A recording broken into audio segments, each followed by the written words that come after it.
তোমরা যারা নন ভেজিটেরিয়ান, যাদের চিকেন খুব ভালো লাগে, আজকের এই রেসিপিটা তাদের জন্য। প্রথমে একটা পেঁয়াজ নিয়ে তাকে ছোট ছোট টুকরো করে কেটে নিতে হবে। এখানে আমি পেঁয়াজগুলোকে একদম ছোট ছোট টুকরো করে কেটে নেব। তারপর একটা ব্লেন্ডার জারে অল্প কিছুটা আদা আর কিছুটা রসুন নিয়ে তার একটা স্মুথ পেস্ট বানিয়ে নিতে হবে। তারপর 3-4টে টমেটো নিয়ে তাকে কেটে নিতে হবে ছোট ছোট টুকরো করে, এবং তার সাথে কিছুটা কাঁচা লঙ্কা নিয়ে তারও একটা স্মুথ পেস্ট বানিয়ে নিতে হবে। আমার রান্নায় গুঁড়ো লঙ্কাটা কম ইউজ করি, তাই এখানে বেশি পরিমাণে কাঁচা লঙ্কা দিলাম।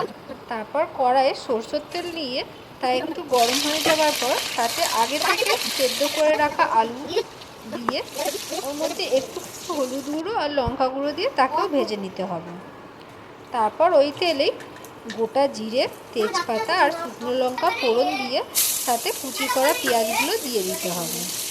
কুচি করা পেঁয়াজগুলো অল্প নাড়াচাড়া করে হালকা গোল্ডেন ব্রাউন হওয়া অবধি তাকে ভেজে নিতে হবে। পেঁয়াজগুলো হালকা গোল্ডেন ব্রাউন হয়ে এলে তার মধ্যে চিকেনগুলো দিয়ে তাকেও অল্প নাড়াচাড়া করে ভেজে নিতে হবে। চিকেনগুলো হালকা ভাজা ভাজা হয়ে এলে ঢাকনা দিয়ে রেখে দিতে হবে কিছুক্ষণ। এবার ঢাকনা খুলে তার মধ্যে কুচি করা ক্যাপসিকাম দিয়ে তাকেও কিছুক্ষণ ভেজে নিতে হবে, এবং এটাকে ঢাকা দিয়ে রেখে দিতে হবে আবার বেশ কিছুক্ষণ। তারপর ঢাকনা খুলে ওতে আদা রসুনের যে পেস্টটা বানিয়েছিলাম সেটা দিয়ে দিতে হবে। আমি এখানে রান্নাটা প্রায় ঢাকা দিয়েই করব, যাতে পেঁয়াজ থেকে যে জল বেরোবে তাতেই চিকেনটা অনেকটা সেদ্ধ হয়ে আসে। তারপর ঢাকনা খুলে তার মধ্যে টমেটো ও কাঁচা লঙ্কার পেস্টটা দিয়ে দিতে হবে, এবং অল্প নাড়াচাড়া করে তাকে আবার ঢাকনা দিয়ে রেখে দিতে হবে কিছুক্ষণ।